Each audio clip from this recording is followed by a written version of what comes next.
Hey Leo, Mariah here. It's such a pleasure, honor, and a privilege as always to be reading for you. Hopefully you're good. Hopefully you're okay. Hopefully you're doing really well. Again, it's so awesome to be here again with you and reading for you. So let's get into what you need to know. Let's get into the messages. So spirit guides for my Leos, what is it that they need to know? What is of most importance, of most urgency? What message do you want to convey? I'm hearing water lilies, like water lily, water lilies, right? And water lily represents pleasure and peace. Also hearing the number 4. What does our Leos need to know, Spirit?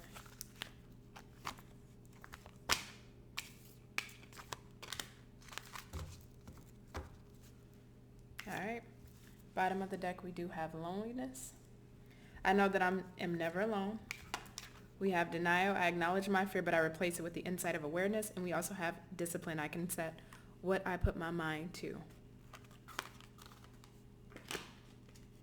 Awesome. Tell me more, Spirit.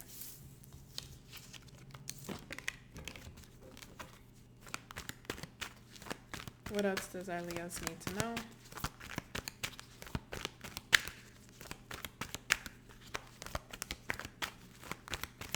What are the important messages for our Leos? Thank you.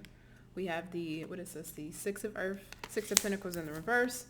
We also have the Queen of Cups. We also have the Magician. I love that. What else do we have for our Leos? We also have the Nine of Swords. We also have the Nine of Cups in the reverse, and one last one. Page of Cups in the reverse.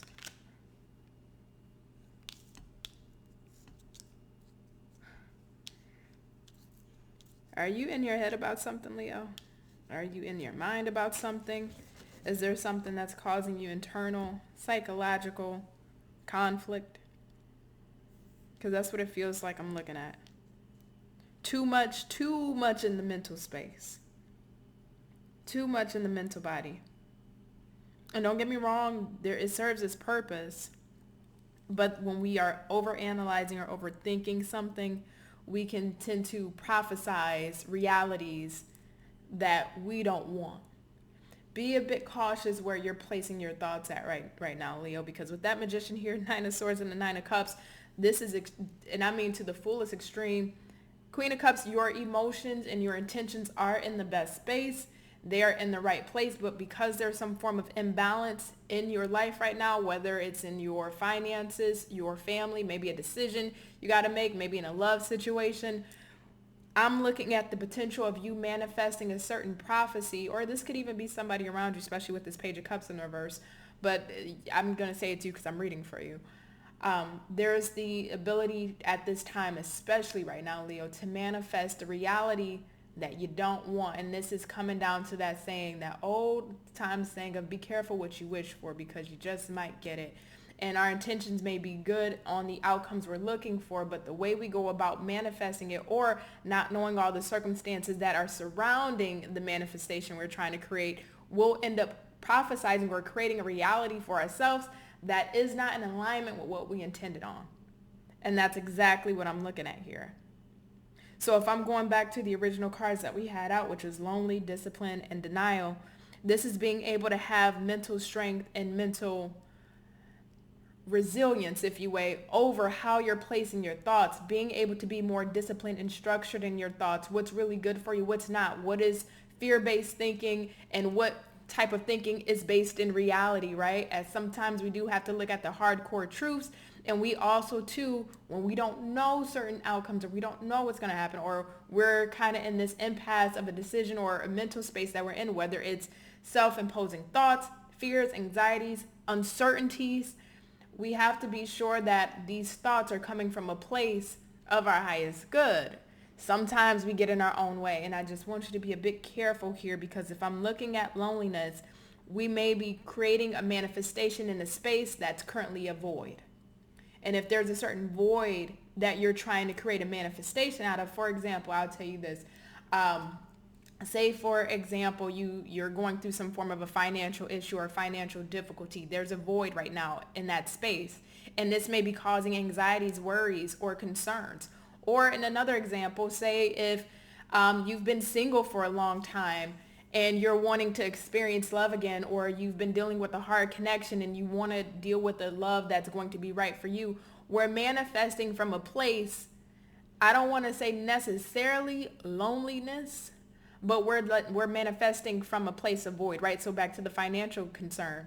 If you're dealing with a financial difficulty, issue, or trouble, where we're going to try to manifest or try to speak into existence while also putting in the footwork of creating more funds or a better financial foundation for ourselves, so that way we can have a better quality of life.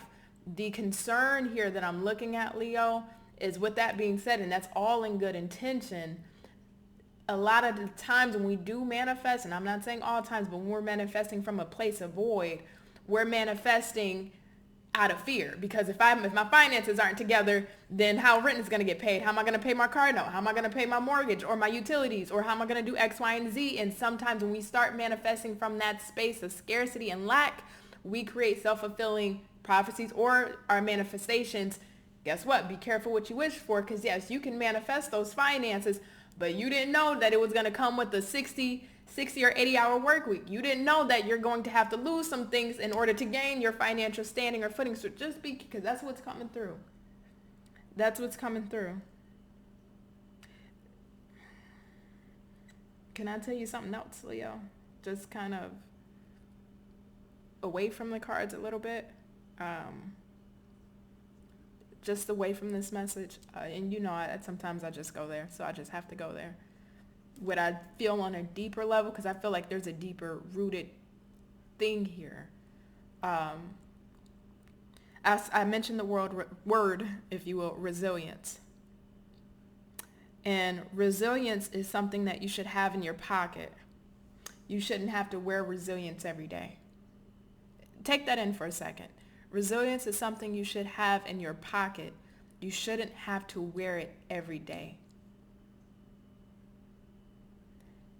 With that being said, you've been very resilient, and I think I've credited this to you multiple times over. You've been very resilient, Leo, but you shouldn't have to be in that space, whether it's all the time or frequently or more times than you would like to be, because not everybody's in that energy every day. So I'm not going to assume all of you are in that energy every day, but some of you are, and you shouldn't have to. You should be able to be comfortable and be at peace. And now I understand why I heard the word water lily. Water lily represents peace and pleasure.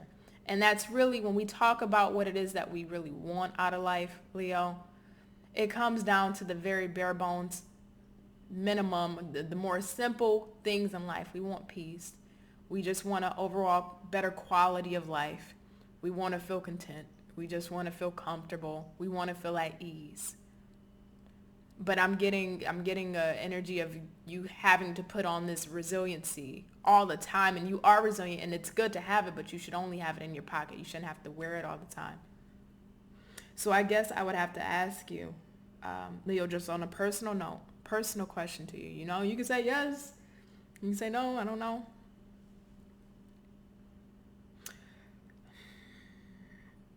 What's the one thing you have to do before leaving here?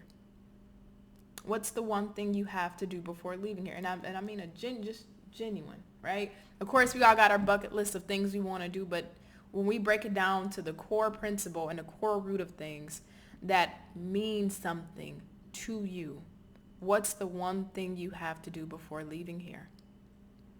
And to kind of tie this back up into the reading, I just had to step aside for a second. But to tie this back into the reading, because of the energy I'm seeing you're in the grand scheme of things, wherever you are mentally, in whatever sector of life you may be dealing with, does this apply to the one thing you have to do before leaving here? Because for some people, one thing is, I just want to be able to finally find peace. Others, I just want my children to be happy and know that they're okay before leaving here. Others, I just want to be able to leave a legacy and leave a name and leave something behind. When we go back to our concerns and our creation of whatever this manifestation is that has us in our mind, or whatever thoughts has us in our mind in a broader context, and then we blow the grand scheme of life out into proportion, right? We blow it out. Is this a moment in time? Is this a blimp in time? Does this have anything to do with the one thing you want to do before you leave here?